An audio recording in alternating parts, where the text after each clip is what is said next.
और रूस की दोस्ती दमदार, सिर्फ हथियार नहीं बल्कि इसकी बुनियाद मजबूत करेगा कारोबार। प्रधानमंत्री नरेंद्र मोदी और राष्ट्रपति पुतिन की मुलाकात भविष्य की राहें तय कर चुकी है। दोनों नेताओं के हैदराबाद हाउस में हुई मीटिंग के दौरान कई बेहद अहम समझौतों पर मोहर लगी। मेक इन इंडिया की सशक्त बानगी भी साबित होने वाले हैं। इनमें दोनों देशों के बीच शिप बिल्डिंग, नई शिपिंग लेन में निवेश, महत्वपूर्ण खनिजों में निवेश, health care, medical education, fertiliser और समुद्री सहयोग शामिल है। भारत और रूस ने विजन 2030 डॉक्यूमेंट पर भी दस्तखत किए हैं। ये डॉक्यूमेंट आर्थिक सहयोग कार्यक्रम का हिस्सा है, जिसके जरिए कारोबार और निवेश को पहले से ज्यादा व्यापक बनाने पर जोर दिया गया। लेकिन मोदी और पुतिन की आपसी केमिस्ट्री का बड़ा सबूत आतंकवाद के खिलाफ मिलकर सामना करने पर दिखा। आतंकवाद के विरुद्ध लड़ाई में भारत और रूस ने लंबे समय से कंधा मिलाकर सहयोग किया है। पहलगाम में हुआ आतंकी हमला हो या क्रोकस सिटी हॉल पर किया गया कायरतापूर्ण आघात, इन सभी घटनाओं की जड़ एक ही है। भारत का अटल विश्वास है कि आतंकवाद मानवता के मूल्यों पर सीधा प्रहार है और इसके विरुद्ध वैश्विक एकता ही हमारी सबसे बड़ी ताकत है। भारत और रूस सिविल न्यूक्लियर एनर्जी के क्षेत्र में पुराने सहयोगी रहे हैं। पुतिन के भारत दौरे से इस पर एक बार फिर मोहर लगी है।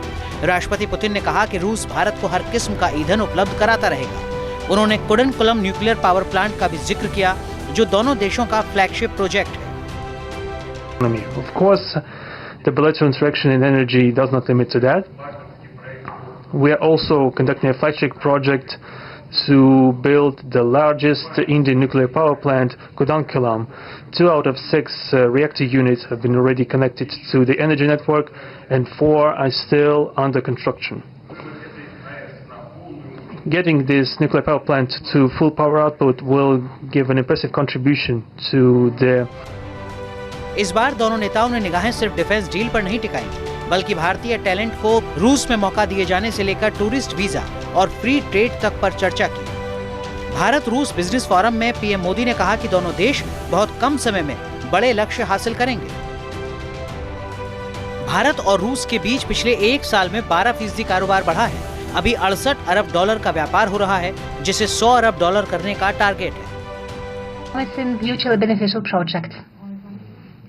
Let me stress, most importantly, when we conceived and proposed this forum, it was initially intended to show what multifaceted opportunities our cooperation can offer, and to make it clear the Russian delegation did not only come in order to discuss energy issues and Narendra Modi और Vladimir Putin के बीच की chemistry बेहद मजबूत, गर्मजोशी भरी और समय की कसौटी पर खरी उतरी। ये दोनों देशों के रिश्ते की नई पहचान भी बन चुकी है।